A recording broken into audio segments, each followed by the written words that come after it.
We all voted. You're not staying for Christmas, my son said, closing the door as I stood outside in the cold. The words hit me like a slap across the face. My own family had held a meeting without me. Today, I'm going to tell you something I never thought I would share. And if for even a second this feels familiar, I only ask that you like this video and subscribe. It will help me keep opening my heart. My name is Margaret, and I'm 73 years old. I live in a small 2-bedroom apartment on the Upper West Side of Manhattan, where the sound of sirens and honking taxis has become my lullaby. The walls are thin, and I can hear my neighbor's television through the plaster. The radiator clanks like an old ghost, and the smell of Chinese takeout drifts up from the restaurant downstairs. Every morning, I wake at 5:30, not because I want to, but because my body won't let me sleep anymore. I make my coffee in the same chipped mug I've used for 20 years, the one my daughter bought me for Mother's Day when she was 12. The handle is cracked now, held together with super glue, just like everything else in my life. I dress carefully, choosing clothes that hide how much weight I've lost. My sweaters hang loose now, and my wedding ring slides around my finger. I look in the mirror and see my mother's eyes staring back at me. Tired eyes, disappointed eyes.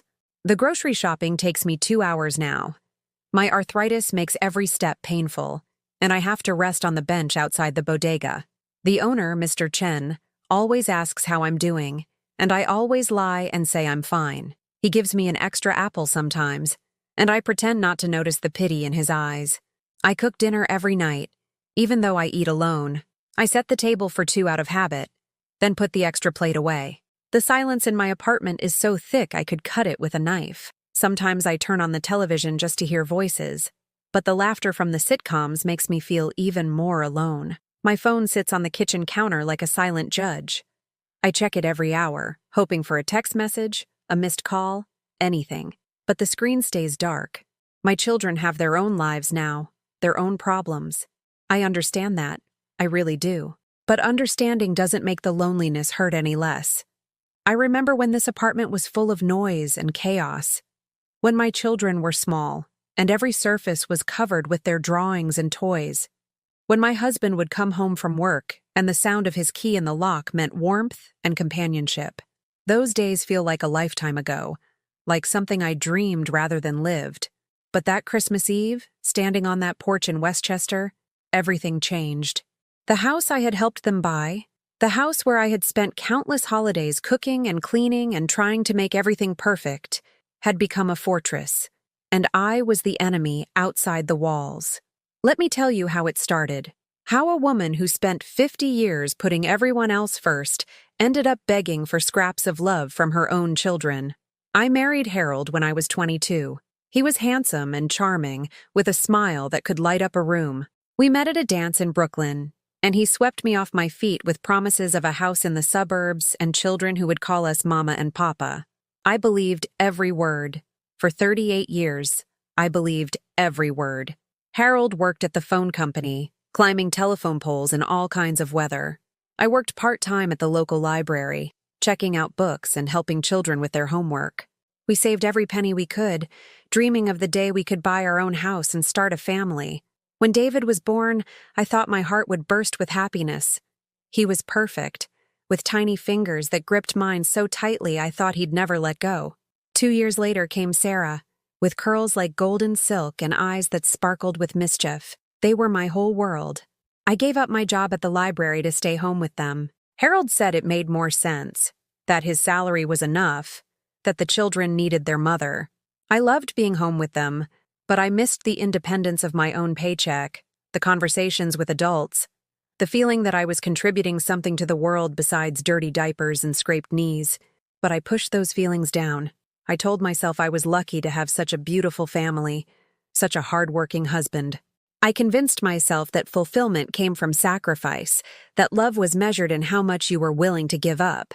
I cooked 3 meals a day from scratch. I ironed Harold's shirts until they were perfect. I volunteered at the school bake sale and the church bazaar. I drove the children to piano lessons and soccer practice and sleepovers. I was the mother who always said yes, who never complained, who made everyone else's needs more important than her own. When David was 16, he totaled Harold's car joyriding with his friends. The insurance didn't cover everything, and we needed that car for Harold to get to work. I had been saving money in a coffee can in the kitchen, $20 here and there from the grocery budget, planning to surprise Harold with a weekend getaway for our anniversary. I gave David the money without hesitation. I told Harold we would have to postpone the trip. He shrugged and said maybe next year. There was no next year. There was always something else that needed that money more than we needed time together. When Sarah got pregnant at 17, I was the one who held her while she cried. I was the one who went with her to the doctor, who helped her tell Harold, who convinced him not to throw her out of the house. I was the one who babysat little Emma when Sarah decided to keep the baby and finish high school. I loved Emma from the moment she was born, but I was exhausted. I was 41 years old and felt like I was raising another child. Harold worked longer hours to support the extra mouth, and Sarah treated me more like a babysitter than a mother. But I didn't complain. I told myself this was what families did for each other. The years blurred together in a haze of other people's needs. David went to college on loans we co-signed. Sarah got married to a man who couldn't keep a job. Emma grew up calling me Grandma, but never really seeing me as anything more than the person who picked her up from school and made her snacks. Harold retired when he turned 65, but retirement didn't bring us closer together. It just meant he was home all day, expecting me to wait on him like I always had. He would sit in his recliner watching television and call for me to bring him coffee, to make him a sandwich, to find the remote control that was sitting right next to his hand. I started to feel invisible in my own life, like I was a service, not a person, like I existed only to fulfill everyone else's needs and desires. When Harold had his first heart attack 5 years ago, I became his caregiver as well as his wife. The doctors said he needed to change his diet, exercise more, take his medications regularly. But Harold had never been good at taking care of himself. That had always been my job. I measured his pills into weekly containers. I cooked heart-healthy meals that he complained about constantly. I drove him to his appointments and sat in waiting rooms for hours. I helped him shower when he was too weak, and I pretended not to notice when he snapped at me for trying to help. David and Sarah would call to check on their father, but they never asked how I was doing. They never offered to help with his care or to give me a break. They had their own families now, their own responsibilities. I understood that, but understanding didn't make it easier. Harold's second heart attack was worse. The doctors said he might not survive, and I spent 3 days in the hospital waiting room, drinking coffee from paper cups and praying to a God I wasn't sure was listening anymore. David and Sarah came when they could, but they had work and children and mortgages. I was the one who held Harold's hand through the long nights, who helped him learn to walk again, who brought him home to recover. He lived another 2 years, but he was different after that. Angry and frustrated and frightened. He would lash out at me over small things, accuse me of babying him, then expect me to anticipate his every need. I walked on eggshells, trying to keep him comfortable while maintaining some shred of my own sanity. When Harold died, I thought I might finally have some peace, some time to figure out who I was without someone else's needs defining me. But grief is a strange thing. Even when someone has been difficult to live with, losing them leaves a hole that nothing can fill. The funeral was beautiful. David gave a touching eulogy about what a good father Harold had been.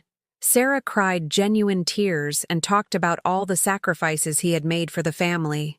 Everyone remembered him as a devoted husband and father, a hard worker, a man who had provided for his family despite the challenges. No one mentioned the sacrifices I had made. No one talked about the 48 years I had spent putting his needs before my own. I was the widow, the one people hugged and told to be strong and take care of yourself now. But I had no idea how to take care of myself. I had spent so long taking care of everyone else that I had forgotten who I was underneath it all. The life insurance money was enough to keep me comfortable, but not enough to be extravagant. I moved to the smaller apartment in Manhattan because I couldn't bear to stay in the house where Harold and I had raised our children. Every room held memories of arguments and disappointments, of dreams that had been postponed until tomorrow. I thought moving to the city would make me feel less lonely. I thought being around more people would help, but loneliness in a crowd is worse than loneliness in solitude. At least when you're alone by choice, You're not constantly reminded of how isolated you are. David was going through a divorce and needed help with his legal fees. Sarah's husband had lost another job, and they were behind on their mortgage. Little Emma, who wasn't so little anymore, wanted to go to a summer camp that cost more than I had ever spent on a vacation. I helped them all, of course. I told myself that this was what the money was for, what Harold would have wanted. But deep down, I wondered if they saw me as anything more than a source of emergency funds. When was the last time one of them had called just to talk? When was the last time they had asked about my life, my feelings, my dreams? The loneliness was eating me alive. I would go days without speaking to another human being except for the grocery store clerk or the doorman in my building. I started talking to myself just to hear a voice. I would sit at my kitchen table and have conversations with Harold's ghost, arguing with him about things that didn't matter anymore. I joined a senior center in the neighborhood, but I felt out of place there too. The other women seemed to have friends, activities, grandchildren who visited regularly. They would talk about their book clubs and their bridge games and their family dinners, and I would smile and nod and pretend my life was just as full. But it wasn't.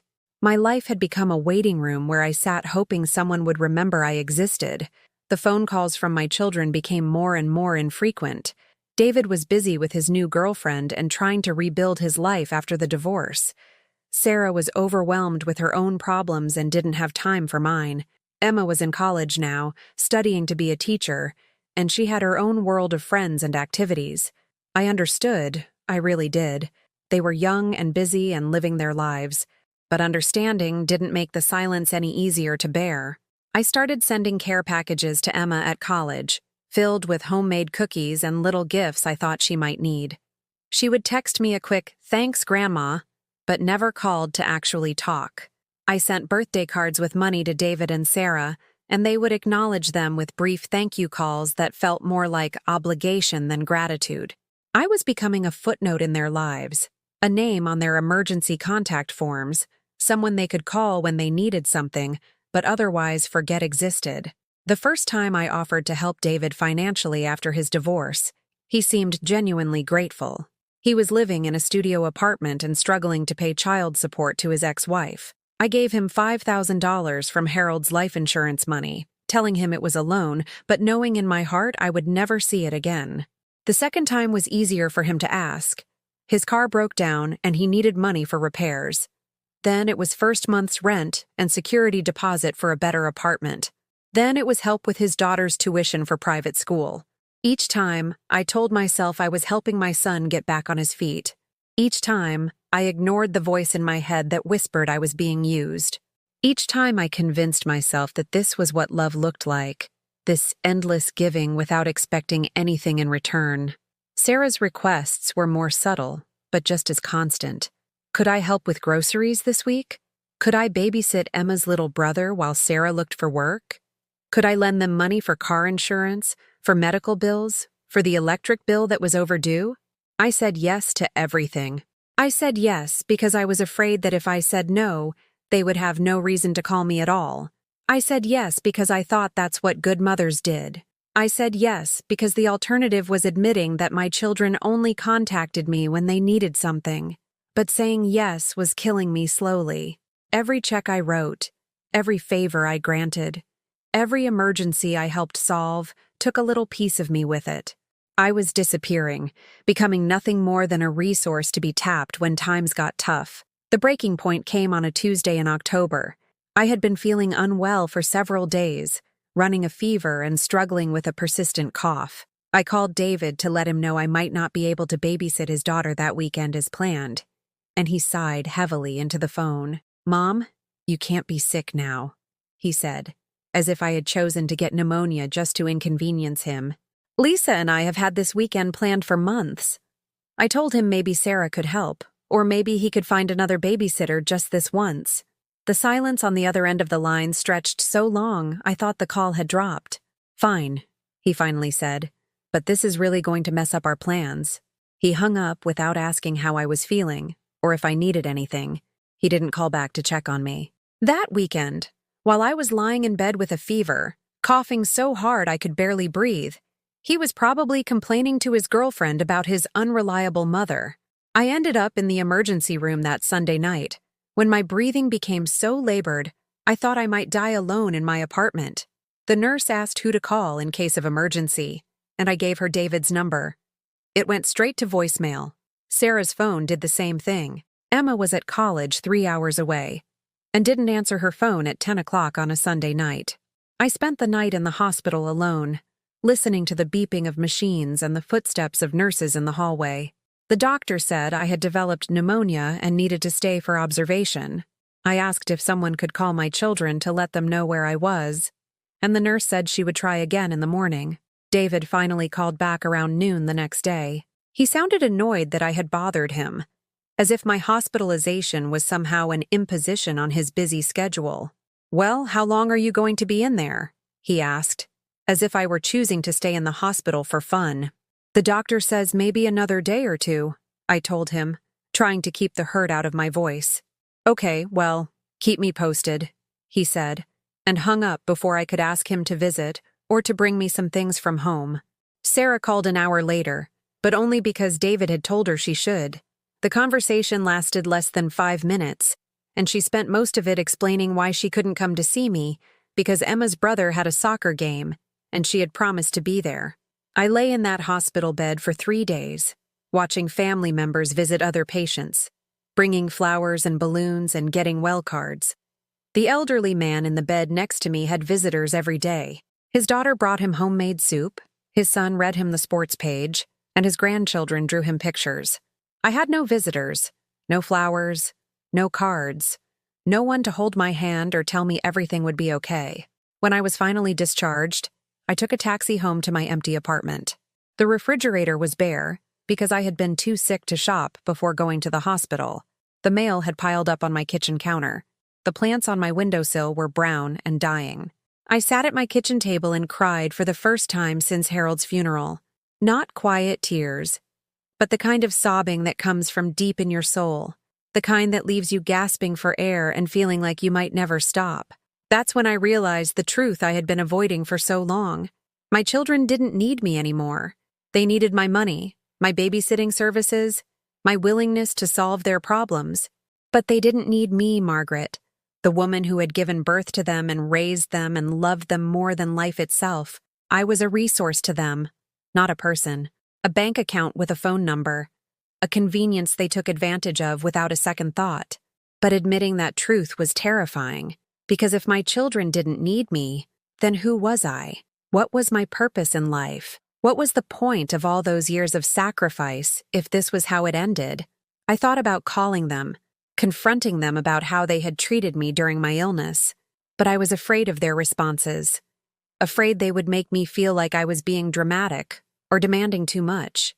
I was afraid they would confirm what I already suspected, that I was nothing more than an obligation to them, a burden they tolerated because they had to. So I said nothing. I went back to my routine of waiting by the phone, of being available whenever they needed something, of pretending that every infrequent contact was proof that they loved me. But something had changed in me during those lonely days in the hospital. A seed of resentment had been planted, and no matter how hard I tried to ignore it, it kept growing. The requests for money became more frequent after that. David needed help with his rent. Sarah's car needed expensive repairs. Emma wanted to study abroad and needed help with the fees. Each time I said yes, the resentment grew a little stronger. I started keeping track of the money I gave them, writing the amounts in a notebook I hid in my bedroom drawer. The numbers were staggering. In the 2 years since Harold had died, I had given them nearly $30,000. Money that was supposed to last me through my retirement. Money that was meant to ensure I wouldn't be a burden to them in my old age. The irony wasn't lost on me. I was spending my security to buy their attention, and it wasn't even working. November came with its gray skies and bare trees, and I felt the darkness settling into my bones. The holidays were approaching, and I found myself both dreading and anticipating them. Dreading because I knew I would spend them alone. Anticipating because maybe this year would be different. Maybe this year my children would remember that I existed, that I had feelings, that I deserved more than their periodic financial emergencies. I started planning Thanksgiving dinner in my head, even though no one had mentioned coming to visit. I thought about buying a small turkey, making Harold's favorite stuffing, setting the table with the good china I hadn't used in years. Maybe if I cooked their favorite foods, maybe if I made everything perfect, they would want to spend time with me. But Thanksgiving came and went with just a few phone calls. David called to thank me for the check I had sent to help with his daughter's dental work. Sarah called to tell me about their dinner with her husband's family, describing the meal in detail as if to prove how wonderful their day had been without me. Emma didn't call at all. I spent the day watching parades on television and eating a frozen dinner I had bought for myself at the grocery store. The apartment felt cavernous with just me in it, and every commercial showing happy families gathered around dining tables felt like a knife in my heart. December brought Christmas preparations that felt hollow and meaningless. I bought presents for everyone, spending money I couldn't really afford on gifts they probably didn't want, wrapping them carefully and writing loving cards that would probably be thrown away after a quick reading. I decorated my apartment with the same ornaments Harold and I had collected over the years, trying to recreate the Christmas magic I remembered from when the children were young. But the decorations just made the emptiness more obvious, more painful. 2 weeks before Christmas, David called with what he presented as wonderful news. He had gotten back together with his ex-wife, and they were planning to spend the holidays as a family, trying to work things out for their daughter's sake. That's wonderful, I told him, and I meant it. I wanted him to be happy, to have a stable family life, to give his daughter the security she deserved. The thing is, Mom, he continued, we're going to be pretty overwhelmed trying to work things out, and we think it might be better if we kept this Christmas, just us, just to see how things go. I felt the words hit me like a physical blow, but I managed to keep my voice steady. Of course, honey. I understand. Family first. I knew you'd understand, he said, relief evident in his voice. Maybe we can get together after New Year's, when things settle down. After New Year's. Always after something else. Always when it was more convenient for them. Always when they had time left over from their real lives. I hung up the phone and sat in my kitchen, staring at the Christmas cards I had already addressed to David and his family. I had bought special gifts for his daughter, things I had been saving for months to buy. I had planned to spend Christmas Day with them, helping with dinner, playing games with my granddaughter, being part of a family. But I wasn't part of a family. I was an inconvenience they tolerated, an obligation they fulfilled when they absolutely had to. The call from Sarah came the next day. She was more direct than David had been, more honest in her cruelty. Mom, we need to talk, she said, and I knew from her tone that this conversation wasn't going to end well. I waited, holding my breath, hoping she was calling to invite me for Christmas dinner, to tell me she missed me, to say something that would heal the growing wound in my heart. We've been talking, the whole family, and we think you need to understand that things are different now. We're not kids anymore, and you can't expect us to center our lives around you the way we used to. I don't expect that, I said quietly, though I wondered if maybe I did. Maybe I had been so desperate for their attention that I had become demanding without realizing it. You do, though, Sarah continued, her voice getting sharper. Every holiday, you expect us to drop everything and come running. Every time you have a cold, you want us to take care of you. Every time you're lonely, you expect us to fix it for you. I wanted to argue, to point out that I had spent 50 years dropping everything for them, that I had never asked for anything but their time and attention, that all the money and favors had been freely given without expectation of return. But the words stuck in my throat. So we've decided, Sarah went on, that this Christmas needs to be about our immediate families. We need space to focus on our own children, our own marriages, our own lives. All of you decided this? I asked, my voice barely above a whisper. Yes, she said, as if she was proud of their democratic process. We talked about it, and we all agreed. Even Emma thinks it's for the best. Emma, my granddaughter, who I had helped raise, who I had supported through college, who I thought loved me. She had voted too, voted to exclude me from the family celebration. I see, I managed to say, though I didn't see anything clearly anymore. The world felt like it was tilting, like everything I thought I knew about my life and my family was sliding away from under my feet. Don't be dramatic about this, Mom, Sarah said, apparently interpreting my silence as protest. It's just one Christmas. We'll make it up to you. Just one Christmas. As if Christmas were just another day. As if the holidays didn't matter. As if being alone during the season of family and togetherness wasn't a kind of torture I wouldn't wish on my worst enemy. After I hung up, I sat in my apartment for hours, not moving, barely breathing. The Christmas tree I had decorated with such hope looked ridiculous now, like a mockery of the celebration I wasn't invited to attend. I thought about all the Christmas mornings I had spent in the kitchen, starting at 5 in the morning to prepare the elaborate meals that would bring my family together. I thought about the presents I had saved for all year, the special traditions I had maintained, the way I had made every holiday magical for everyone else. And now they had held a vote, like I was a proposal to be considered, a motion to reject. They had sat around probably laughing about poor old Mom who expected too much, who couldn't understand that she wasn't needed anymore. The more I thought about it, the angrier I got. Not just sad, not just hurt, but furious in a way I hadn't allowed myself to feel in years. Who were they to decide that I wasn't worth including? Who were they to make unilateral decisions about my place in the family I had created and nurtured and sacrificed everything for? I had given them life, literally and figuratively. I had fed them and clothed them and supported them emotionally and financially for decades. I had put their needs ahead of my own happiness, my own dreams, my own well-being. And this was how they repaid me? With a vote to exclude me from the holidays? But anger, I discovered, was easier to feel than to act on. What was I supposed to do? Demand an invitation to Christmas dinner?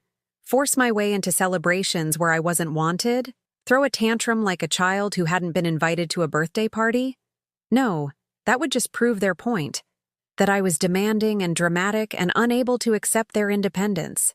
That would give them more ammunition to use against me in future conversations, more reasons to minimize my importance in their lives. So I swallowed my anger and went through the motions of accepting their decision. I told them I understood, that I wanted what was best for the family, that I would be fine spending Christmas alone. But inside, something was dying. The part of me that had believed in unconditional love, that had trusted in the bonds of family, that had thought my children would always need me in some essential way. That part was shriveling up like a flower in winter, leaving behind something harder and more cynical. I started making my own Christmas plans, small and solitary as they were. I would buy myself a nice bottle of wine and a single serving of turkey breast. I would watch Christmas movies and try to remember what the holidays had felt like before disappointment became my constant companion. But 3 days before Christmas, David called again. "Mom, I hate to ask this, but could you help us out with something?" The audacity of it took my breath away. He was asking for another favor just days after telling me I wasn't welcome at Christmas. "What do you need?" I asked, my voice flat. "Well, Lisa's car died, and we need to get it fixed before Christmas so she can drive to see her parents. The repair shop wants $800, and we just don't have it right now with all the Christmas expenses and everything." $800. Just like that, as if I were an ATM they could access whenever they were short on cash. "I don't know, David," I said, testing the words carefully. "Money's been a little tight for me lately." "Come on, Mom," he said, and I could hear the irritation in his voice. "You know we're good for it. We'll pay you back as soon as Lisa's next paycheck comes in." They were never good for it. They never paid me back. We both knew this was a gift disguised as a loan, charity disguised as family obligation. "I'll think about it," I said. "Think about it?" David's voice rose with surprise and annoyance. "Mom, we need the money by tomorrow. The repair shop closes early on Christmas Eve. Then you'll have to find another solution," I said, surprising myself with how steady my voice sounded. The silence on the other end of the line stretched so long I thought he had hung up. When he finally spoke, his voice was cold and angry. "Fine," he said. "I don't know why I thought you'd help. I guess I'll have to figure it out myself. Like always. Like always." As if I hadn't been helping him figure things out for 35 years. As if I hadn't given him thousands of dollars over the past 2 years alone. As if my entire life hadn't been devoted to making his life easier. "Yes," I said, "I guess you will." After I hung up, I felt something I hadn't experienced in years. Relief. For the first time in decades, I had said no to one of my children's requests, and the world hadn't ended. The apartment hadn't collapsed around me. Lightning hadn't struck me dead for failing to be the perfect, endlessly giving mother. It felt strange and scary and surprisingly liberating, but the relief didn't last long. The next morning, Christmas Eve, David showed up at my apartment. I buzzed him in, thinking maybe he had come to apologize, to tell me he understood my position, to wish me a Merry Christmas despite our disagreement. Instead, he stood in my doorway with his jaw set and his eyes hard, looking like a stranger wearing my son's face. "We need to talk," he said, pushing past me into the apartment without waiting for an invitation. "Of course," I said, closing the door behind him. "Would you like some coffee?" "This isn't a social call, Mom," he said, turning to face me with his arms crossed. "I'm here because your behavior lately has been completely unacceptable." My behavior, not his behavior in asking for money after excluding me from Christmas. Not Sarah's behavior in organizing the family vote behind my back. My behavior in daring to say no for the first time in my adult life. "I don't understand," I said, though I was starting to understand all too well. "You're being selfish and petty," he continued, his voice rising. "We make one decision that you don't like, and suddenly you won't help when we really need it. That's not who you raised us to believe you were. Who I raised you to believe I was," I repeated slowly. "And who was that, David?" "Someone who put family first," he said without hesitation. "Someone who was always there when we needed her. Someone who understood that family helps family, no matter what." I stood there listening to my son lecture me about family obligation, about putting others first, about always being available to help. I listened to him explain my role in his life as if I were an employee he was training, as if he had any right to define my identity and my obligations. And something inside me snapped. "You're right," I said quietly. "That is who I was. Someone who put family first, always and without question. Someone who gave and gave and gave until there was nothing left of me but the giving." David looked confused by my agreement, as if he had expected me to argue and didn't know how to respond to acquiescence. "But you know what I've realized?" I continued, my voice getting stronger. "Family is supposed to be mutual, David. It's supposed to go both ways." "What are you talking about?" he asked, but his voice had lost some of its righteous anger. "When was the last time you called me just to see how I was doing? When was the last time you invited me to dinner, or offered to help me with something, or showed any interest in my life beyond how it could benefit yours?" "That's different," he said quickly. "You're our mother. That's what mothers do." "And what do sons do?" I asked. "What do daughters do? What do grandchildren do? In this family arrangement you've all decided on, what exactly is your role besides taking whatever I'm willing to give?" David shifted uncomfortably, looking around the apartment as if he were searching for an escape route. "You're being ridiculous," he said finally. "We love you, Mom. You know that." "Do I?" I asked. "Because from where I'm standing, it looks like you love what I can do for you. You love my babysitting services and my emergency funding and my willingness to solve your problems. But do you love me? Do you even know me?" "Of course we know you," he said, but his voice lacked conviction. "What's my favorite book?" I asked. He stared at me blankly. "What's my favorite movie? What's my favorite restaurant? What do I dream about? What am I afraid of? What makes me happy besides giving you money?" "Mom, that's not fair," he protested. "We're busy with our own lives. We can't be expected to remember every little detail about what you like. Every little detail. As if my entire personality, my entire inner life, was composed of little details not worth remembering. When I was in the hospital with pneumonia last month, I said, "How many times did you visit me?" David looked away, unable to meet my eyes. "0, I answered for him. "You called once, for less than 5 minutes, to find out when I'd be discharged. That's it. That's how much your mother's health and well-being matter to you." "I was busy," he mumbled, sounding like the little boy he used to be when caught in a lie. "Too busy to visit your sick mother, but not too busy to ask her for $800 3 days later," I said. The apartment fell silent, except for the ticking of the clock on my kitchen wall.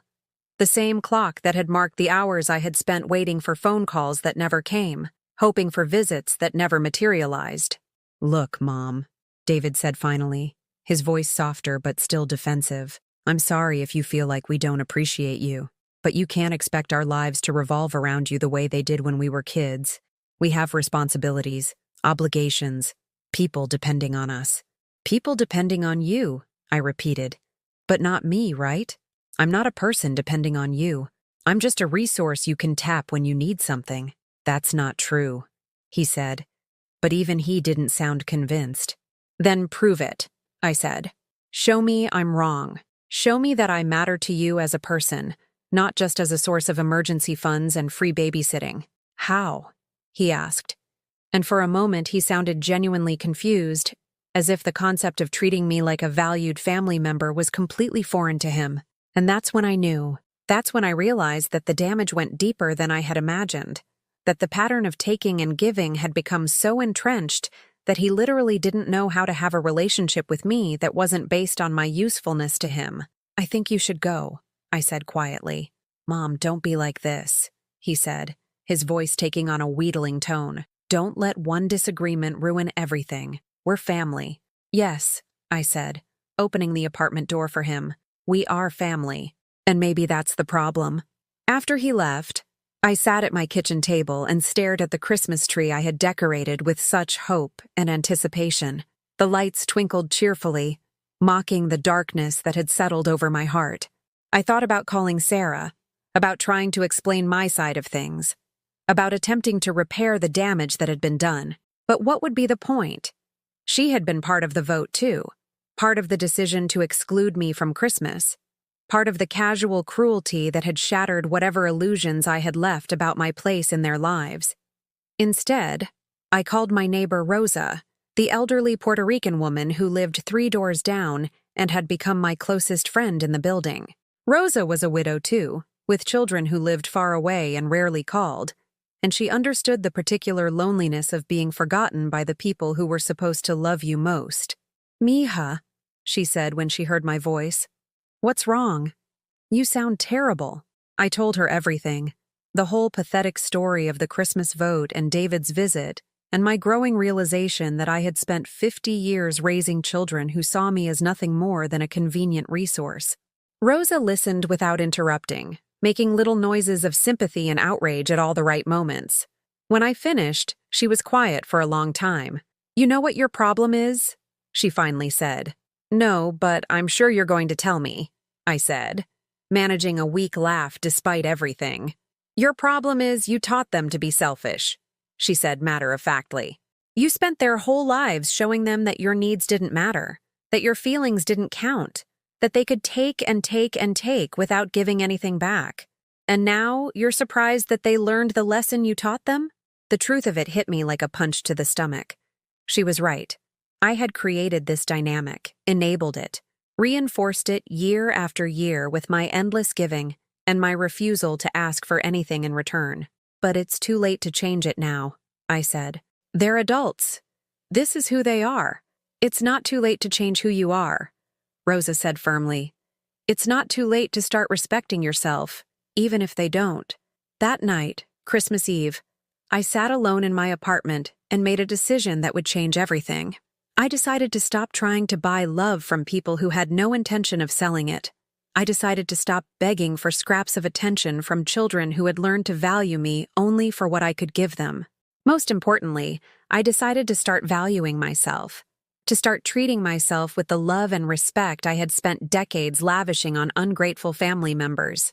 It was the loneliest Christmas Eve of my life, but it was also the first time in years that I felt like I might actually have a future worth living. Christmas Day dawned gray and cold, typical December weather in New York.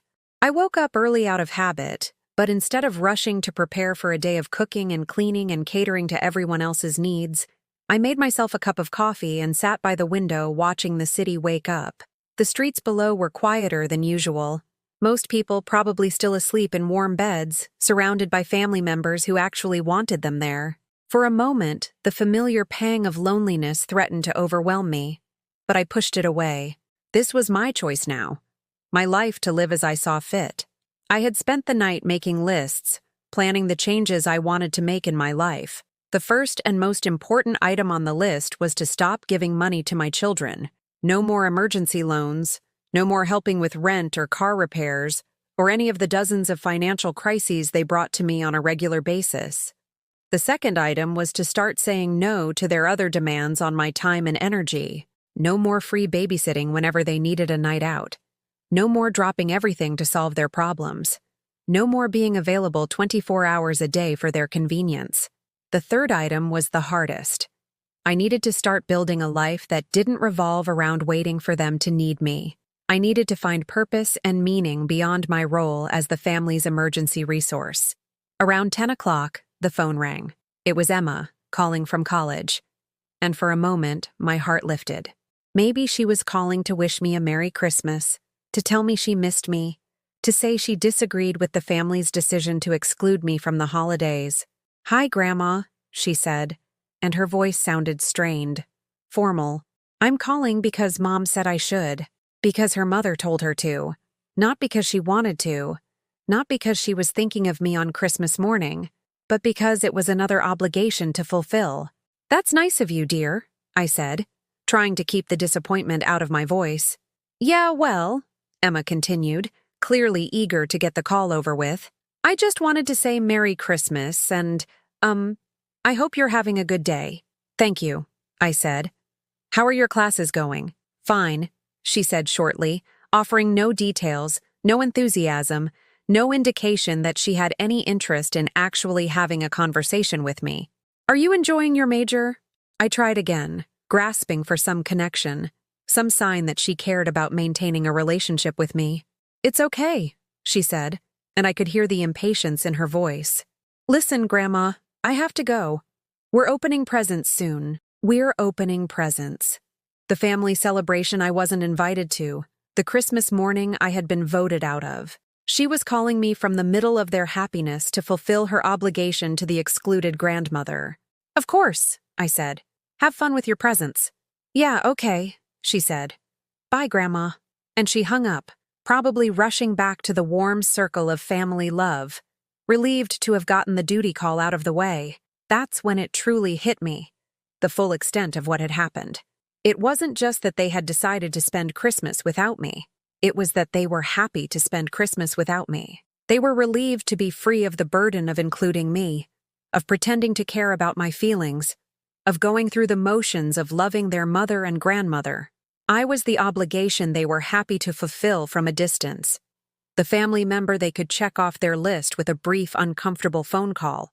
For the rest of Christmas Day, I waited for other calls that never came. I waited for David to call and apologize for his behavior the day before. I waited for Sarah to call and say they had changed their minds, that they wanted me to come over after all. I waited for Harold's ghost to whisper words of comfort, to tell me that family was worth fighting for. But the phone stayed silent, and Harold remained dead, and my family continued their celebration without me. That evening, I made myself a simple dinner and ate it by candlelight, trying to create some semblance of holiday celebration in my empty apartment. I opened the presents I had bought for myself, small things that made me smile in spite of everything. A soft shawl, a book I had been wanting to read, a bottle of expensive perfume I would never have bought when I was supporting everyone else's needs before my own. As I was cleaning up after dinner, my phone beeped with a text message. For a moment, my heart leaped, thinking maybe one of them was reaching out, thinking of me, missing me. Instead, it was a group text from Sarah to the entire family, including me, showing pictures from their Christmas dinner. Everyone looked happy and relaxed, laughing and hugging and enjoying each other's company. There was David with his ex-wife and daughter, looking like the perfect reunited family. There was Sarah's husband carving a turkey, her children opening presents, Emma holding up a new sweater. The caption read, "Best Christmas ever. So grateful for family. Best Christmas ever. Without me. So grateful for family. The family that didn't include me anymore." I stared at those pictures for a long time, trying to understand how my children had become people who would send me photographic evidence of how much better their celebration was without me there. Were they really so oblivious to how cruel this was? Were they so lacking in basic empathy that they couldn't imagine how these pictures would make me feel? Or did they know exactly how the pictures would affect me? Was this their way of punishing me for not giving David the money he wanted, For daring to question my role in their lives? Either way, the message was clear. They were better off without me, and they wanted me to know it. That night, I did something I hadn't done since Harold's funeral. I got down on my knees beside my bed and prayed, not to the distant God of my childhood, but to the universe, to whatever force governs the movements of hearts and the healing of wounds. I prayed for strength.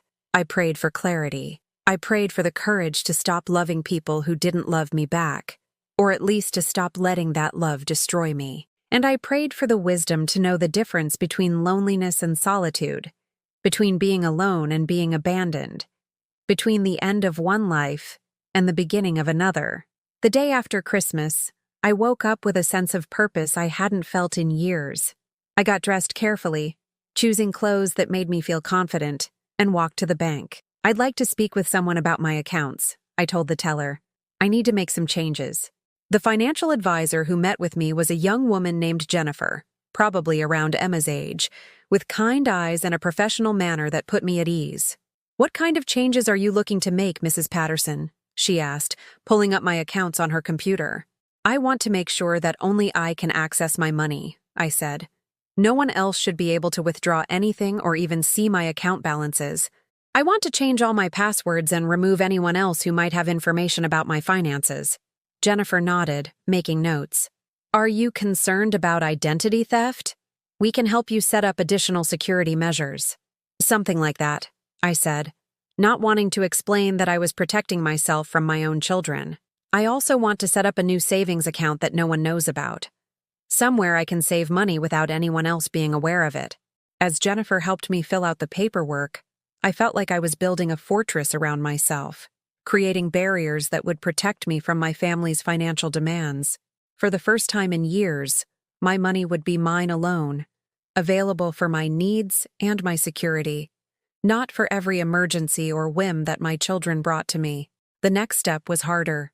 I went home and wrote letters to each of my children, explaining that I would no longer be able to help them financially. I told them that my expenses had increased and my income had decreased, that I needed to be more careful with my money as I got older. I didn't mention the Christmas vote or David's behavior or my growing awareness of how they had been using me. I kept the letters factual and unemotional, focusing on practical necessity rather than hurt feelings. But I also didn't apologize or make excuses.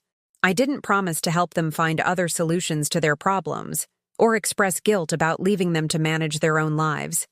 I simply stated the facts. The money would no longer be available, and they would need to make other arrangements. Writing those letters felt like performing surgery on myself, cutting out parts that had been essential to my identity for so long that I wasn't sure what would be left behind. For decades, being needed had been my primary source of self-worth. If I wasn't solving their problems and meeting their needs, then who was I? I mailed the letters on December 28th, dropping them into the blue mailbox outside my building with hands that shook only slightly. Then I walked to the nearest travel agency and picked up brochures for places I had always wanted to visit, but never allowed myself to consider. Hawaii, Italy, Ireland. Places Harold and I had talked about seeing someday, when the children were older, when money wasn't so tight, when we had time for each other. Someday never came for Harold, but it wasn't too late for me. The responses to my letters came quickly and were exactly what I had expected. David called first, his voice tight with anger and disbelief. "Mom, what is this letter about? You can't just cut us off financially without warning." "I'm not cutting you off," I said calmly. "I'm explaining that I can't continue to support your expenses." "There's a difference. This is because of the Christmas thing, isn't it?" he demanded. "You're punishing us for wanting to spend one holiday with our immediate families." "This has nothing to do with Christmas," I lied smoothly. "This has to do with my financial reality. I'm 73 years old, David. I can't keep supporting other people's lifestyles." "Other people?" His voice rose to a shout. "I'm your son. We're your family." "Yes," I said. "You are. And as my family, you should want me to be financially secure in my old age, not worried about whether I'll have enough money to pay my own bills." "This is ridiculous," he sputtered. "You have plenty of money. Dad left you well provided for." The casual way he referred to Dad's money as if Harold's life insurance was a resource that belonged to all of us rather than the only security I had for my remaining years, told me everything I needed to know about how David viewed my finances. Harold left me enough to live comfortably if I'm careful, I said, but not enough to support multiple households indefinitely. I'm sure you can understand that. No, I can't understand that, he said. I can't understand how you can abandon your family when we need your help. Abandon my family. The accusation was so absurd it almost made me laugh. I was the one who had been abandoned, excluded, voted out of their holiday celebration. I was the one who had been treated like an ATM rather than a mother. But somehow, in David's twisted logic, setting financial boundaries made me the one who was abandoning the family. I'm not abandoning anyone, I said firmly. I'm taking care of myself for the first time in decades. You're 35 years old, David. You have a job and a college education. You can figure out how to pay your own bills. Fine, he said, his voice cold and final. But don't expect us to keep pretending everything's okay between us when you're being so selfish. Selfish. There it was again, the same accusation he had made when I refused to give him money for his ex-wife's car. I was selfish for wanting to keep my own money, for declining to bankrupt myself for their convenience. I don't expect anything from you anymore, I said quietly. That's the whole point. After he hung up on me, I sat in my kitchen and waited to feel guilty, to feel the familiar urge to call him back and apologize, to offer a compromise that would preserve the relationship at the expense of my self-respect. But the guilt didn't come. Instead, I felt something lighter and cleaner, like I had finally put down a weight I had been carrying for so long, I had forgotten what it felt like to stand up straight. Sarah's reaction was different, but equally predictable. She called crying, her voice choked with tears that sounded genuine but felt manipulative. Mom, I don't understand, she sobbed. What did we do wrong? Why are you punishing us like this? The instinct to comfort her, to apologize for causing her distress, was almost overwhelming. I had spent 30 years rushing to dry Sarah's tears, to fix whatever was making her unhappy, to sacrifice my own needs for her emotional well-being. I'm not punishing anyone, I said, fighting the urge to backtrack, to soften my position, to make her feel better at the expense of my own clarity. I'm making necessary changes to my financial situation. But you know we depend on your help, she said, her tears giving way to anger. You know we can't make it without you. You're going to have to learn, I said. You're 41 years old, Sarah. You have a husband and a job. You shouldn't need your elderly mother to subsidize your lifestyle. It's not subsidizing, she protested. It's helping family. It's what families do for each other. What do you do for me? I asked quietly. The question seemed to catch her off guard. What do you mean? You said it's what families do for each other, I explained. I've been doing things for you for 41 years. What have you been doing for me? The silence stretched so long I thought she had hung up. When she finally spoke, her voice was small and defensive. We love you, Mom. We call you. We include you in our lives. Do you? I asked. When was the last time you called me just to talk? When was the last time you asked how I was doing without needing something from me? When was the last time you included me in your life in any meaningful way? That's not fair, she said. But her voice lacked conviction. You're our mother. You're supposed to help us. That's what mothers do. And what are children supposed to do? I asked. Again, the long silence. Look, Mom, she finally said, her voice hardening. If you want to be selfish and cut us off, that's your choice. But don't expect us to keep trying to have a relationship with you when you've made it clear that money is more important to you than family. Money more important than family. The irony was staggering. They were the ones who only contacted me when they needed money, who measured my love by my willingness to bankrupt myself for their convenience. They were the ones who had reduced our relationship to a series of financial transactions. But somehow, I was the one who cared more about money than family. You're right, I said calmly. It is my choice. Emma's response came by text message, which somehow felt fitting. She couldn't even be bothered to call, couldn't invest the time and emotional energy required for an actual conversation. Grandma, what's going on? Mom told me you're not helping with money anymore. I thought you were going to help me with my student loans this semester. This is really going to mess up my plans. her plans. Not, "I hope everything is okay with you, Grandma," or, "Is there anything I can do to help?"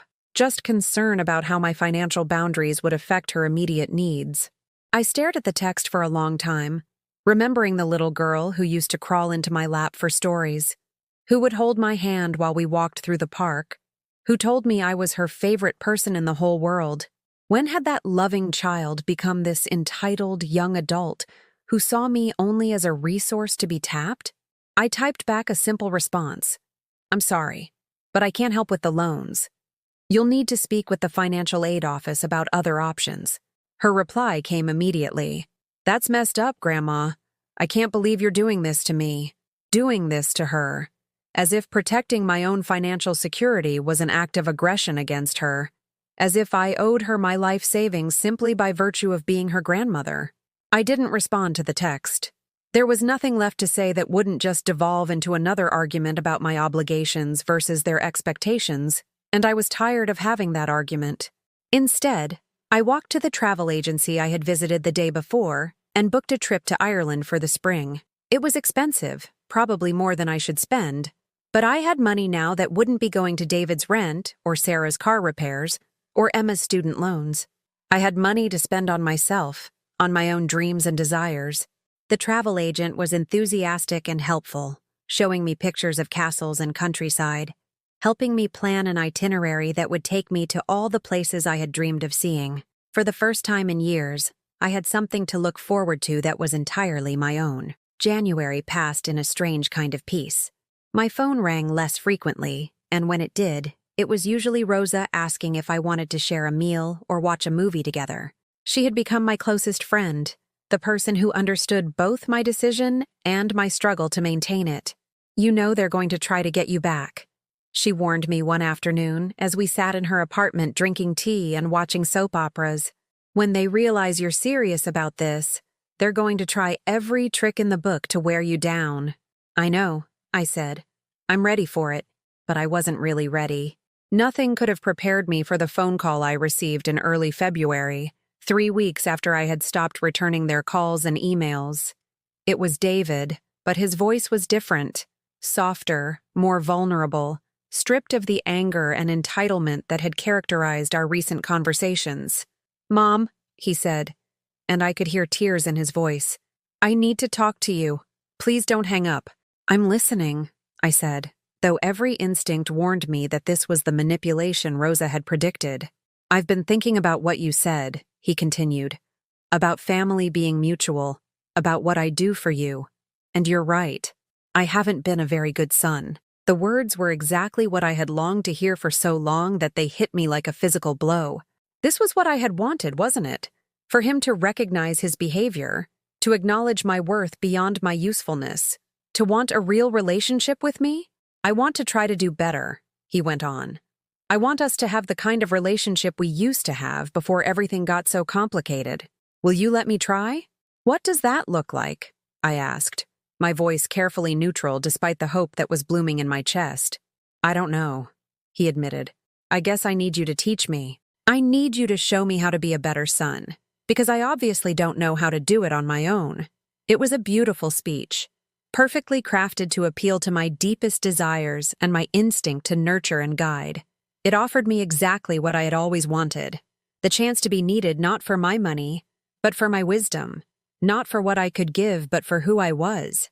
But it was also exactly the kind of manipulation that had kept me trapped in unhealthy relationship patterns for my entire adult life. The promise of change, the appeal to my maternal instincts, the suggestion that my sacrifice and patience could transform our relationship into something healthy and mutual.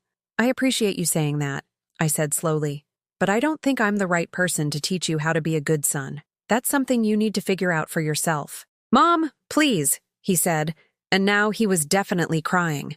"I know I've been terrible to you. I know I've taken advantage, but I can change. We can make this work." "Can we?" I asked. "What would be different? What would actually change besides the words we use to talk about it?" "I would call you more," he said quickly. "I would visit. I would ask about your life, your feelings, your needs. I would make you a priority instead of taking you for granted.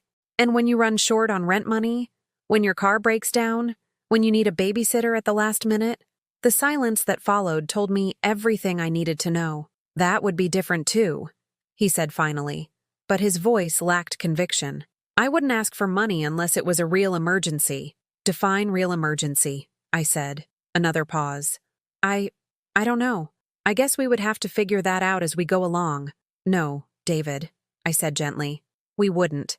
Because I'm not going to be available to figure it out with you. I'm not going to spend whatever years I have left trying to teach grown adults how to have basic respect and consideration for others. So that's it? He asked, his voice turning hard again, the vulnerability evaporating as quickly as it had appeared. You're just giving up on us? On your own family? I'm giving up on trying to force people to love me, I said. I'm giving up on believing that if I just give enough, sacrifice enough, endure enough, you'll all suddenly start treating me like I matter. You do matter, he protested. Show me, I said. Show me I matter by respecting my decisions without trying to argue me out of them. Show me I matter by accepting that I have a right to my own money and my own boundaries. Show me I matter by wanting a relationship with me that isn't based on what I can do for you. I do want that, he said, but even he seemed to realize how hollow the words sounded. Then you'll have no trouble respecting my choices, I said. And my choice is to build a life that doesn't revolve around being used by people who claim to love me. After I hung up, I sat in my living room and waited for the guilt to consume me, for the voice in my head to tell me I had made a terrible mistake, that I was destroying my family, that I would regret this decision for the rest of my life. But the voice never came. Instead, I felt the same clean sense of relief that had followed my earlier conversations with them, the feeling of finally speaking my truth after decades of swallowing it to keep everyone else comfortable. I thought about the Ireland trip I had booked, about the castles and countryside that were waiting for me. I thought about the books I wanted to read, the classes I might take, the friendships I might build with people who valued me for who I was, rather than what I could provide. For the first time in my adult life, my future stretched ahead of me like a blank canvas, waiting for me to choose the colors and shapes that would fill it. The thought was both terrifying and exhilarating, like stepping off a cliff and discovering I could fly. March arrived with the first hints of spring, and my phone calls from the family dwindled to almost nothing. Occasionally, Sarah would send a brief text message about some family event I wasn't invited to, probably hoping to maintain the appearance of including me while making sure I knew I was still not really welcome. Emma sent me a single text asking for help with her spring break plans, which I politely declined. She didn't respond, and I realized I might never hear from her again. The pain of losing my relationship with my granddaughter was sharp and constant, but I recognized it as the pain of finally seeing clearly rather than the pain of being mistreated. I used some of Harold's insurance money to redecorate my apartment, replacing the worn furniture with pieces I actually liked, painting the walls colors that made me happy, hanging artwork that reflected my taste rather than what I thought others would approve of. The apartment began to feel like home in a way it never had before, like a space that belonged to me, rather than just a place where I waited for other people to need me. Rosa and I took cooking classes together at the community center, learning to make dishes we had never tried before. I joined a book club at the local library and discovered I had opinions about literature that were sharp and insightful, that other people found valuable and interesting. I started volunteering at a literacy program, helping adults learn to read, and found enormous satisfaction in work that was appreciated rather than expected. My life was becoming smaller in some ways, but richer in others. I had fewer people in my world, but the relationships I maintained were genuine and reciprocal. I had less drama and crisis, but more peace and contentment than I had experienced in decades. In April, 2 weeks before my trip to Ireland, David showed up at my apartment again. This time, he didn't push past me or demand to be heard. He stood in my doorway with his hands in his pockets, looking like a man who had aged years in the few months since our last conversation. "I'm not here to ask for money," he said quickly, as if he could see the wariness in my expression. "I'm not here to try to change your mind about anything. I just wanted to tell you something." "All right," I said, not inviting him in but not closing the door either. "Lisa and I broke up again," he said, "for good this time. And when I was packing up my stuff, I found some things that belong to you, things you left at my house over the years. He held up a small box I recognized as one I had used to store old photographs. I had wondered what had happened to it, had assumed it was lost in one of my moves, or misplaced in the chaos of my old life. I started looking through the pictures, he continued, and I realized I couldn't remember the last time any of us asked you to tell us the stories that went with them. I couldn't remember the last time we acted interested in your life beyond how it affected ours. I waited, not trusting myself to speak. There's a picture of you and Dad at some dance, both of you so young and happy, he said. And I realized I don't know anything about your courtship, about what you dreamed of when you were 20 years old, about who you were before you became our mother. Does it matter now? I asked quietly. It should have mattered then, he said. It should have mattered all along. He handed me the box, and our fingers brushed briefly as I took it from him. His hands were cold, and I had the fleeting impulse to warm them between mine, to offer him comfort the way I had when he was a child. I don't know how to fix this, he said. I don't know how to become the kind of person who deserves to have you in their life, but I wanted you to know that I finally understand what I lost. What did you lose, David? I asked. My mother, he said simply. Not the woman who gave me money or babysitted my daughter or solved my problems. My mother, the person with her own thoughts and feelings and dreams. I lost her a long time ago, and I'm just now realizing she was gone. The conversation we should have had 20 years ago, when there might still have been time to build something different, something better. Instead, it was happening now, when I had finally moved beyond needing his recognition or validation. I'm glad you understand, I said. But understanding doesn't change anything. Understanding doesn't give us back the relationship we could have had if you had seen me as a person instead of a resource. I know, he said. I'm not asking you to forgive me or to give me another chance. I just wanted you to have those pictures and to know that I finally get it, even if it's too late. After he left, I sat at my kitchen table and looked through the photographs he had returned. Pictures of Harold and me on our wedding day, both of us glowing with hope and love. Pictures of David and Sarah as babies, so small and perfect and dependent on me for everything. Pictures of family vacations and birthday parties and Christmas mornings, all the moments I had thought were building towards something permanent and meaningful. But looking at them now, I could see what I had missed at the time. In every picture, I was the one taking care of everyone else. I was the one holding the baby, serving the cake, cleaning up the mess, making sure everyone else looked happy and content. I was always slightly out of focus, always partially cut off, always on the periphery of my own family photographs. I had spent 50 years being the supporting character in my own life story, and it had taken me until age 73 to realize I deserved to be the protagonist. The next day, I finished packing for my trip to Ireland. As I folded clothes and gathered travel documents, I felt the same excitement I remembered from childhood Christmas mornings, the anticipation of something wonderful and unknown waiting just ahead. Rosa came over to see me off, bringing homemade cookies for my flight and a small journal bound in soft leather. For writing down your adventures, she said with a smile, so you can remember everything when you get back home. Home. The word had a different meaning now than it had before. Home wasn't the place where people took advantage of your love, where you gave everything and received scraps in return. Home was where you were valued and appreciated, where your presence was wanted rather than endured, where you could be yourself without fear of judgment or exploitation. My apartment felt like home now in a way it never had before. But more importantly, I felt at home in my own skin for the first time in decades. The flight to Dublin was my first international trip alone, my first real adventure as an independent woman rather than as someone's wife or mother or grandmother. As the plane lifted off from JFK Airport, carrying me away from the city where I had spent most of my life being slowly diminished by the people who claimed to love me, I felt like I was being born again at 73 years old. Ireland was everything I had dreamed it would be and more. The countryside was green beyond imagination, rolling hills dotted with stone cottages and sheep, ancient castles standing guard over modern cities.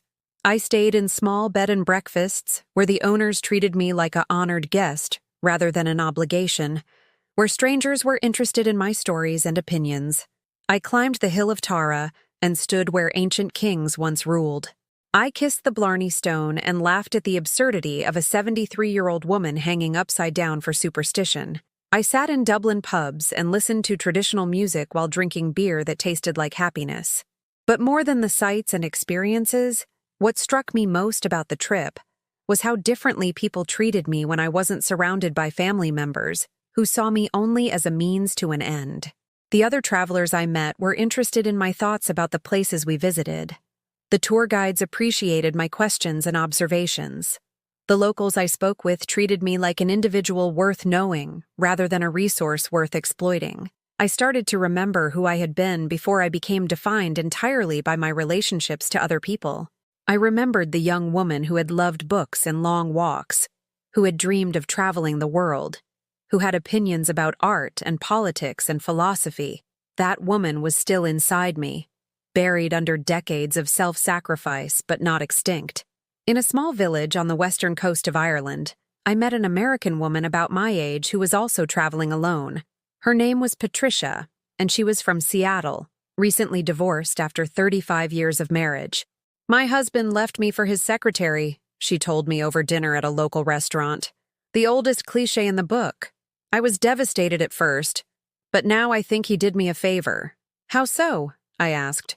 "I spent 35 years trying to be the perfect wife," she said, "cooking his favorite meals, decorating the house the way he liked it, planning vacations around his interests.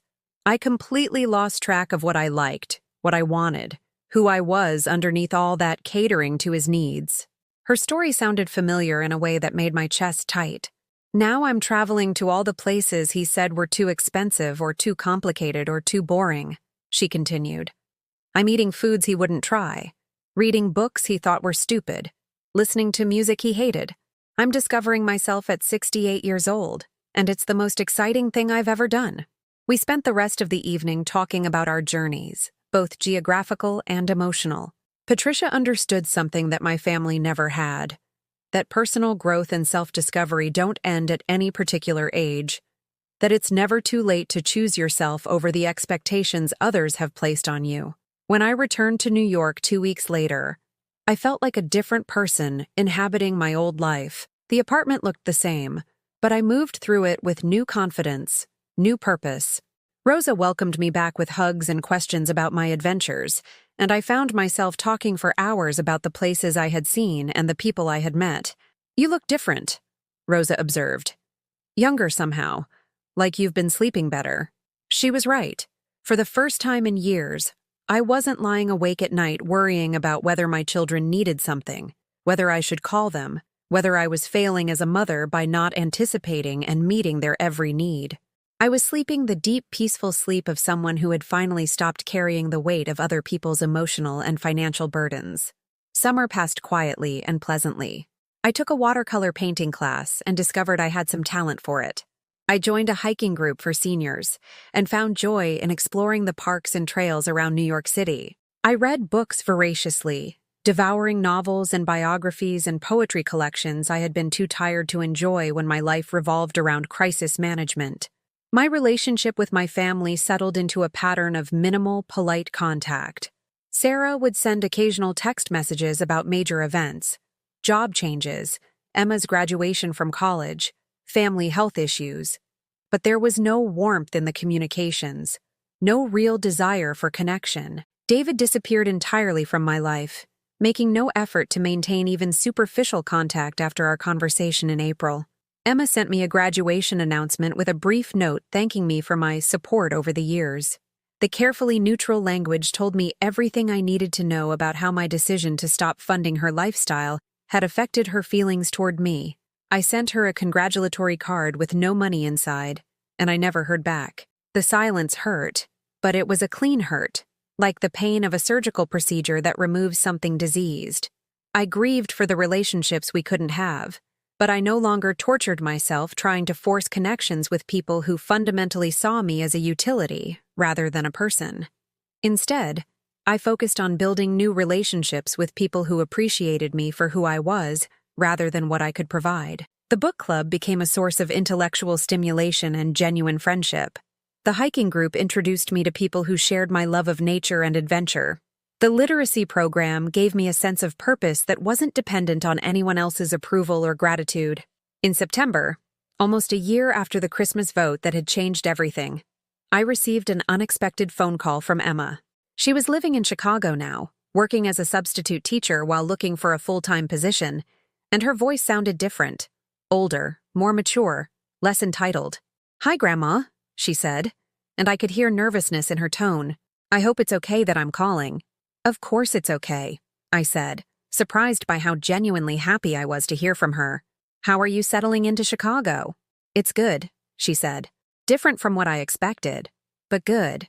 The thing is, I've been thinking a lot about our family lately, about how things changed over the past year, and I wanted to talk to you about it." I waited, not sure what to expect from this conversation. "I was really angry at first," she continued. "When you stopped helping with my college expenses, when you stopped being available to solve everyone's problems, I thought you were being selfish and cruel. And now?" I asked. "Now I'm living on my own, paying my own bills, making my own decisions, and I'm starting to understand something I couldn't see before," she said. "I'm starting to understand that maybe we were the ones being selfish and cruel." The admission was so unexpected, so contrary to everything I had come to expect from my family, that I had to sit down. "What do you mean?" I asked. "I mean, I'm 23 years old, and up until this year, I had never had to really take care of myself," she said. "There was always someone, you, Mom, Dad, ready to bail me out when things got difficult. I never had to learn how to solve my own problems because I knew you would do it for me. That's what families do for each other," I said, echoing the words my children had used to justify their treatment of me. "But is it?" Emma asked. "Because now that I'm completely on my own, I'm discovering that I'm actually capable of a lot more than I thought I was. I got this job by myself. I found my apartment by myself. I'm managing my money and my time and my life by myself, and it feels good. It feels like growing up." I listened, hardly daring to believe what I was hearing. "I think maybe we kept you from growing up too," she said quietly.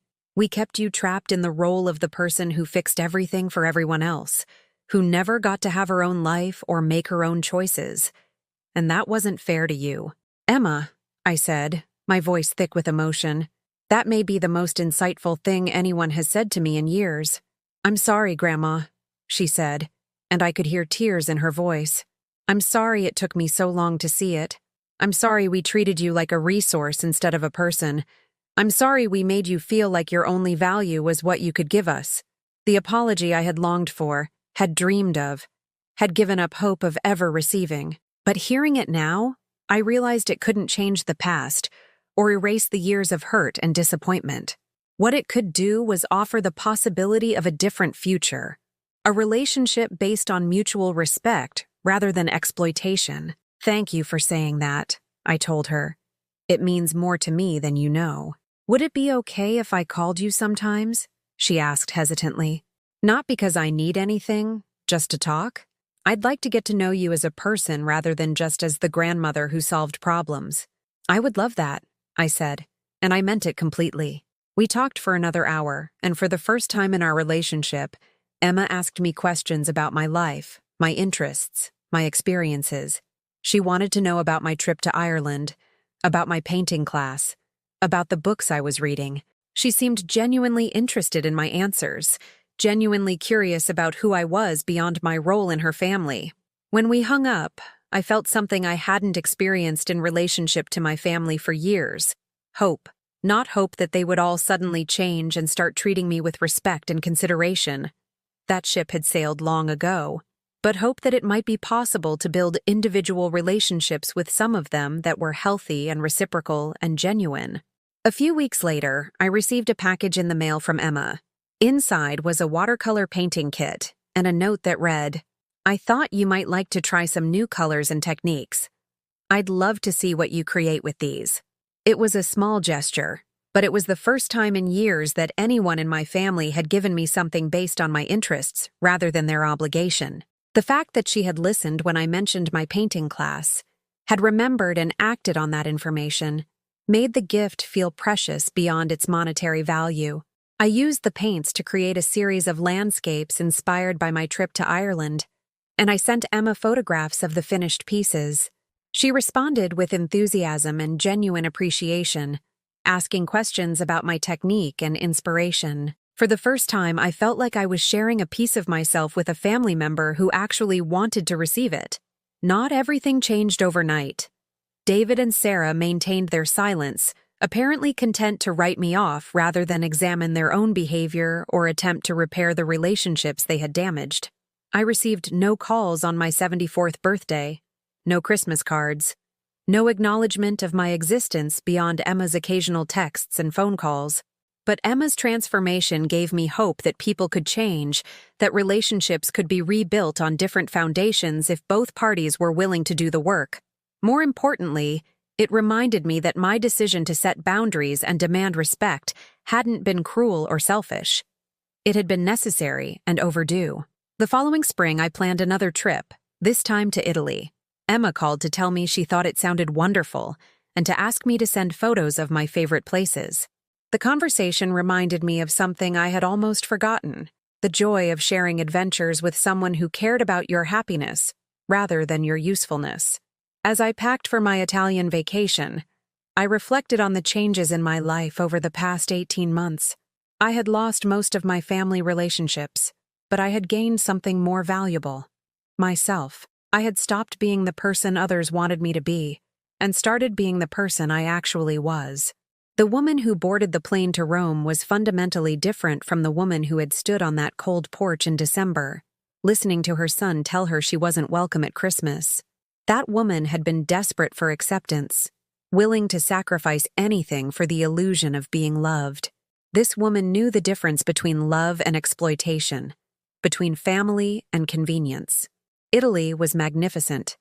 Art and history and food that made every meal feel like a celebration.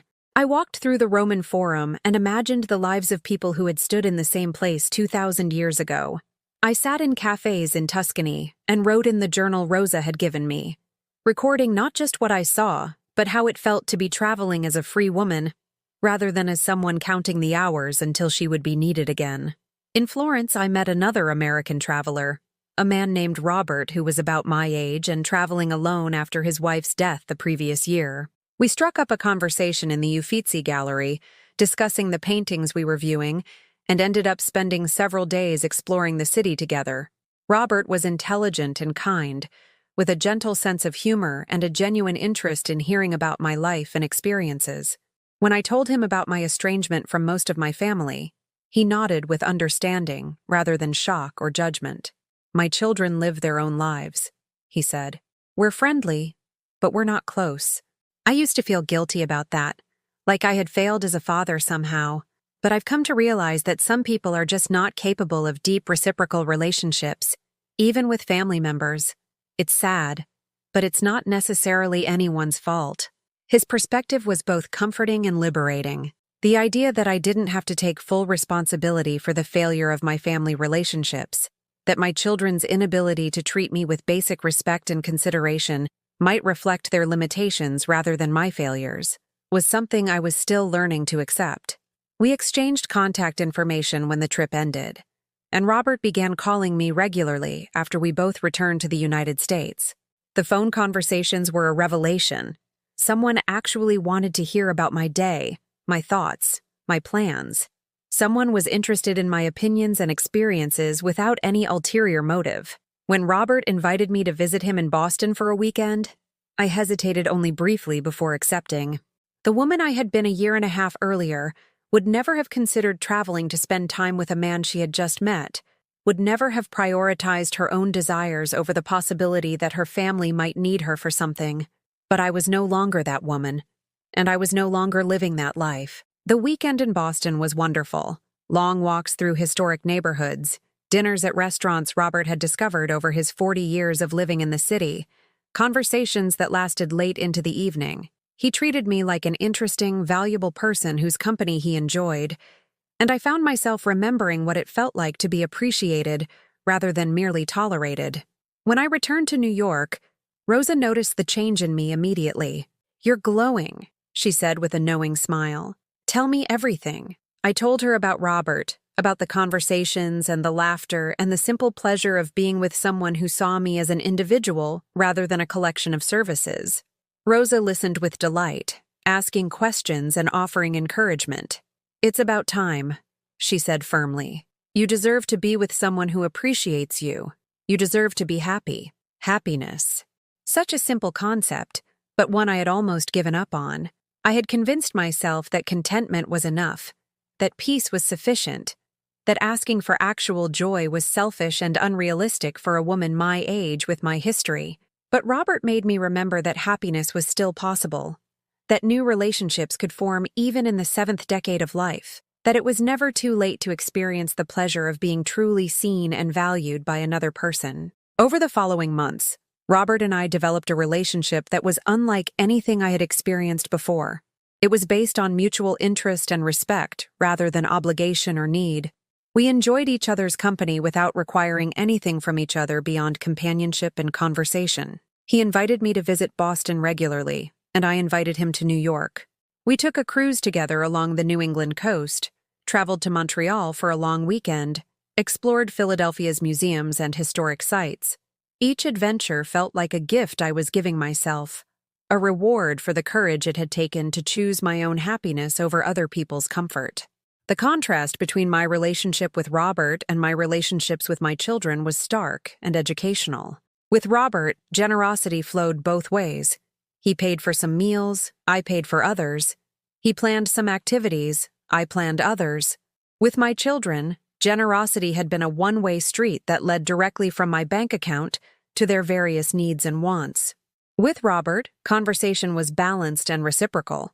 He asked about my life and listened to my answers, and I did the same for him. With my children, conversation had consisted primarily of them telling me about their problems and me offering solutions or sympathy. With Robert, my presence was desired rather than merely tolerated. He made time for me in his schedule, looked forward to our visits, expressed disappointment when other obligations prevented us from spending time together. With my children, I had always felt like an interruption, someone they squeezed in between more important activities. The relationship with Robert helped me understand just how abnormal my family relationships had been, how far from healthy and reciprocal they had strayed over the years. I had accepted crumbs of affection and called it love, had confused being needed with being valued, had mistaken exploitation for family loyalty. On my 75th birthday, Robert surprised me with a small party at his apartment in Boston. He had invited several of his friends, people who had heard about me through his stories and were genuinely interested in meeting me. They treated me like an honored guest, asking about my travels and my painting and my volunteer work. It was the first birthday celebration I had enjoyed in years, the first time in decades that I felt like the guest of honor at my own party, rather than the person responsible for making sure everyone else had a good time. That evening, as Robert and I sat on his balcony overlooking the Charles River, he took my hand and told me something that brought tears to my eyes. "Margaret," he said, "I want you to know how much joy you've brought into my life. I thought after Helen died that I would spend whatever years I had left just getting by, just marking time until it was my turn to go. But you've reminded me that life can still hold surprises, still offer new experiences and connections. You've given me a reason to look forward to tomorrow." No one had ever said anything like that to me before.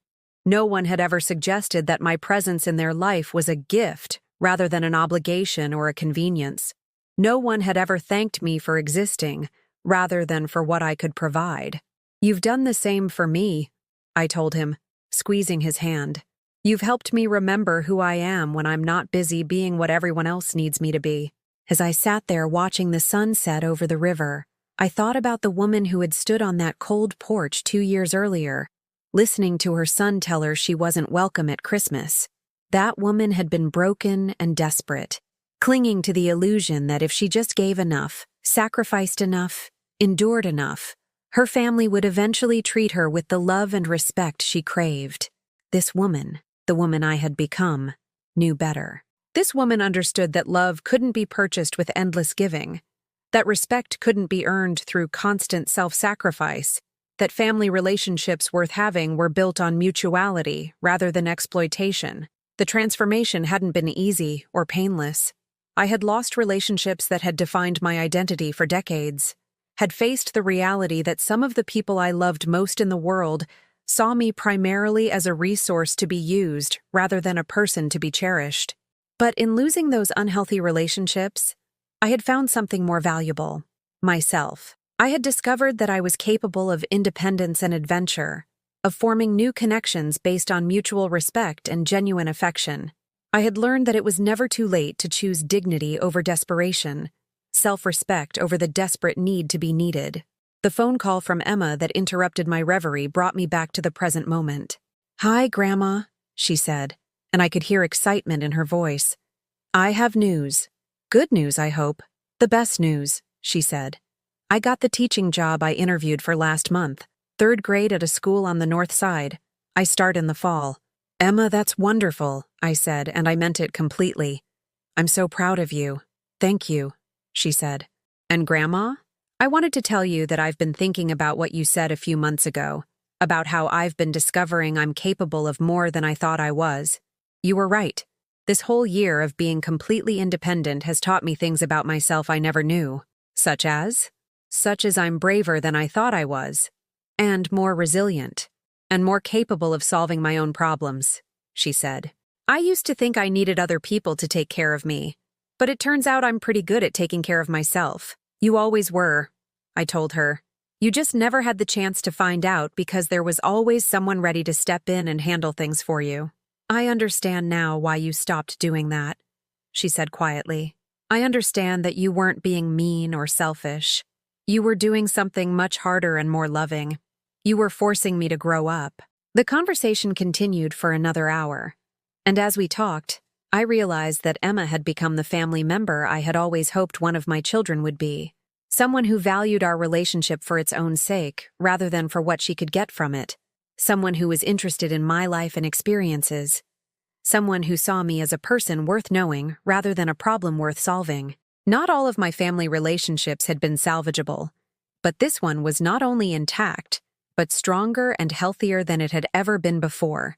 It gave me hope that other people, in other families, might find the courage to demand better treatment from their loved ones, even when that demand came at the risk of losing relationships that had defined their identities for decades.